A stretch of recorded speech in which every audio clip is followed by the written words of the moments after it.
Hello বন্ধুরা, এখন সকালবেলা আমরা বেরিয়ে পড়েছি। আমরা গাড়ি নিয়ে নেব, তারপর যাব তালসারি বিচ, উদয়পুর বিচ যেগুলো আছে সেগুলোই যাব। তো আমরা যখন যাই সমস্ত টোটো বন্ধ হয়ে গেছিলো, যেহেতু রথের আগের দিন। খুব কম একটা দুটো টোটো চলছিল, তার জন্য আমরা একটা গাড়ি করে নিয়েছিলাম। তো আমরা এখন যাব মোহনা, জাহাজবাড়ির কাছে এসেছি। এখান থেকে একটা অটো পেয়েছিলাম, এই অটোতে করে গিয়েছিলাম মোহনা। তো আমরা দেখো এখন সমুদ্রের পাশ দিয়ে যাচ্ছি রাস্তা দিয়ে। তো আর কিছুক্ষণের মধ্যেই আমরা মোহনা পৌঁছে যাব। তো এখন প্রচণ্ড বৃষ্টি আরম্ভ হয়ে গেছিলো, ওই জন্য একটা মাছের আড়তের সামনে চলে এসেছিলাম। আর অনেক রকম মাছ দেখলাম এখানে, জেলিফিশ, তারপরে স্টারফিশ বিভিন্ন রকম বলছিল। তো বৃষ্টি ছাড়ার পর আমরা এখন এখানে সকালের ব্রেকফাস্টটা করে নিচ্ছি। মানে সকালে আমরা কিছুই খাইনি, তো এখানে ডিম পাউরুটি, তারপর ওই চা, এগুলো একটু খেয়ে নিয়েছিলাম। তো চা তো আমি খাই না, বাবারা খাচ্ছিল, আর আমি খেয়েছিলাম ডিম পাউরুটি। আর এখানে দেখো সমুদ্রটা কত সুন্দর লাগছে। আর এখন আমরা সমুদ্রের পাড়ে হাঁটছি। তো যত খুব আনন্দ করছিল, মানে কোলে উঠছিল না একদম, এই মানে পাশটা পুরোটাই হেঁটে হেঁটে ঘুরেছে আমাদের সঙ্গে। আর এখন চলে এসেছি মানে যেখানে মোহনা আছে সেখানটায়। আর তখন মোহনার একটু আগে আমরা ওখানে খাওয়া দাওয়াটা করে নিলাম। আর এই জায়গাটা তো আমার খুব সুন্দর লাগে, মানে এই মোহনাটা।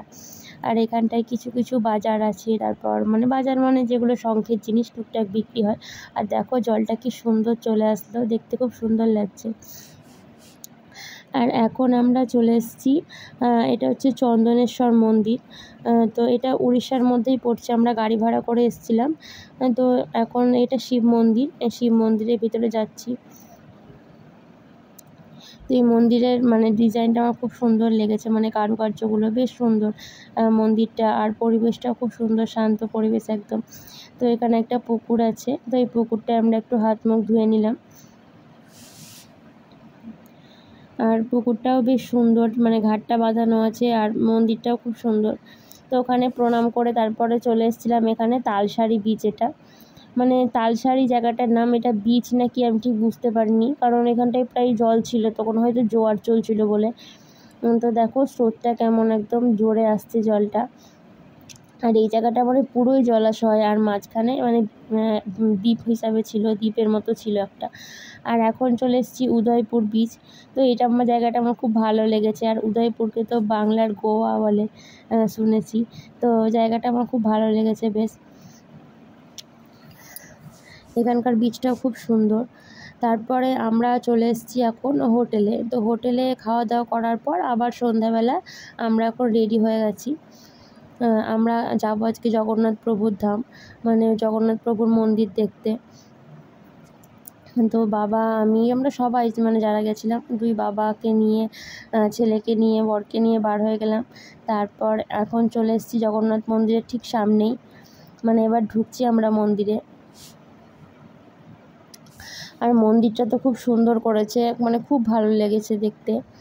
আর মানে অনেকক্ষণ দাঁড়াতেও হয়নি, মানে লাইনের মধ্যে দিয়ে যাচ্ছিলাম, কিন্তু লাইনটা চলছিল। আর দেখো কত সুন্দর। আর এই যে বড় উঁচু দেখতে পাচ্ছ, এই মন্দিরটাই হচ্ছে জগন্নাথ প্রভুর মন্দির। আশেপাশে আরও অনেক মন্দির আছে। তো আমি মন্দিরের ভেতরে বেশি মানে ভিডিও করিনি, করতেও দিচ্ছিল না বেশি ভিডিও, অল্পই করেছি। তো সবাই জয় জগন্নাথ বলো, আর হরিনাম করো। আর সবাই পারলে একবার দীঘার জগন্নাথ মন্দির ঘুরে এসো। পুরীর জগন্নাথ মন্দিরও গেছি, দুটোই খুব সুন্দর, খুব ভালো লাগলো। আর ওখান থেকে প্রসাদও খেয়েছিলাম, নকুলদানা প্রসাদ দিয়েছিল। আর এই যে চারপাশটা তোমাদের ভালো করে এখন ঘুরিয়ে দেখিয়ে দিচ্ছি। তো ব্লগটা এখানেই শেষ করলাম, কেমন লাগলো জানিও।